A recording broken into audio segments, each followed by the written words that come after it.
নমস্কার বন্ধুরা, আমি ডায়েটিশিয়ান শিউলি। আমি আপনাদেরকে আবার নিয়ে এলাম আমার ডায়েট কিচেনে আরও একটা রেসিপি দেখানোর জন্য।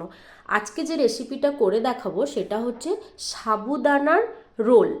এটা ভীষণ নিউট্রিশিয়াস এবং হাই প্রোটিন কন্টেনিং হবে, যেটা আপনারা লাঞ্চ, ডিনার, ব্রেকফাস্ট বা ধরুন অফিসে টিফিন হিসেবে বা স্কুল টিফিন হিসেবে ক্যারি করতে পারবেন। তো ফার্স্টে আমি আপনাদেরকে উপকরণগুলো দেখিয়ে দিই। এখানে আমি নিয়েছি 4 টেবিল স্পুন সোকড মানে ভেজানো সাবুর দানা। ছোট সাইজ বলে এটাকে আমি 1 ঘন্টা ভিজিয়ে রেখেছিলাম, বড় হলে এটা প্রায় 1.5 ঘন্টা সময় লাগবে ভেজাতে। তার সঙ্গে আমি নিয়েছি একটা ডিমটাকে ফাটিয়ে নিয়েছি, আর সেটার সঙ্গে দিয়েছি আমি নুন এবং গোলমরিচের গুঁড়ো। আর যে উপকরণগুলো আমি নিয়েছি, গাজর একদম অল্প পরিমাণেই নিয়েছি, কারণ কি যে পোর্শনটা আপনাদেরকে দেখাচ্ছি এটা একজনেরই খাওয়ার মতো। ছোট বাচ্চা হলে তখন এই পোর্শনটাকে আপনারা হাফ হাফ করে দেবেন।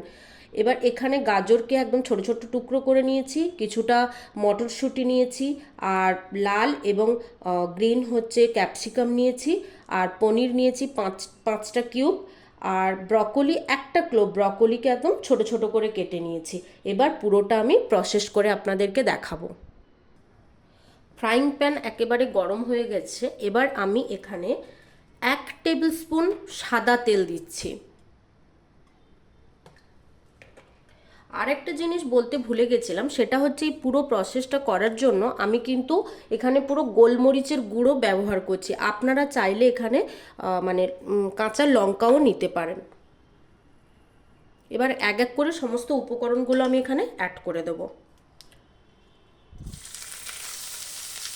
ইনগ্রেডিয়েন্টসগুলো দিয়ে আমি ভালো করে নেড়ে নেব। যেহেতু ছোট ছোট করা আছে, এটা খুব তাড়াতাড়ি ভাজা ভাজা হয়ে যাবে। এটা প্রায় 1 মিনিট ধরে নাড়াচাড়া করলাম। এবার আমি এটার মধ্যে অল্প করে নুন দিয়ে দেবো, আর ব্ল্যাক পেপার, গোলমরিচের গুঁড়ো। আপনারা যেভাবে ঝাল খাবেন সেই অনুযায়ী দিতে পারেন।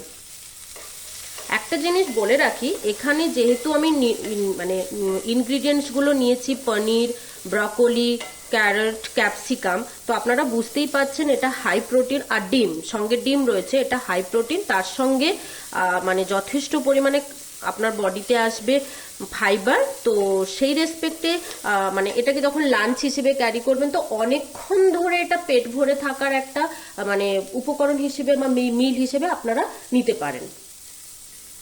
যখন দেখবেন এটা একেবারে ভাজা ভাজা হয়ে এসছে, আপনারা দেখতে পাচ্ছেন একদম ভাজা ভাজা হয়ে আসছে, তখন এই সাবুর যে দানাগুলো রয়েছে না, এটা অ্যাড করবেন।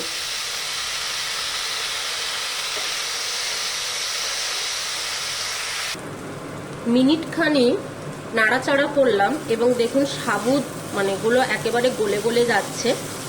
এই প্রসিডিওরে আপনারা চাইলে সাবুদানার উপমাও বানাতে পারেন, বাট আমি আপনাদেরকে রোল করেই দেখাবো। যখন এটা একদম হয়ে আসবে, তখন এটাকে একটা সাইডে করে দিলেন। অল্প একটু অয়েল দেবেন, সাদা তেল। তার মধ্যে ফাটানো যে ডিমটা রয়েছে সেটা অ্যাড করবেন।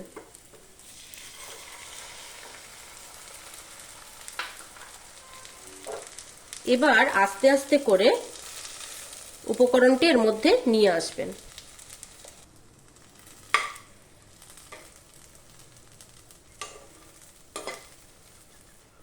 আমি একটু চামচ নিলাম, যেহেতু সাবু তো এটা জোরে জোরে যাচ্ছে,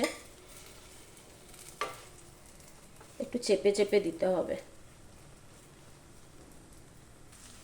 উল্টে দিলে মোটামুটি রেডি হয়ে গেল সাবুর রোল, যেটা আপনারা বিন্দাস খেতে পারবেন।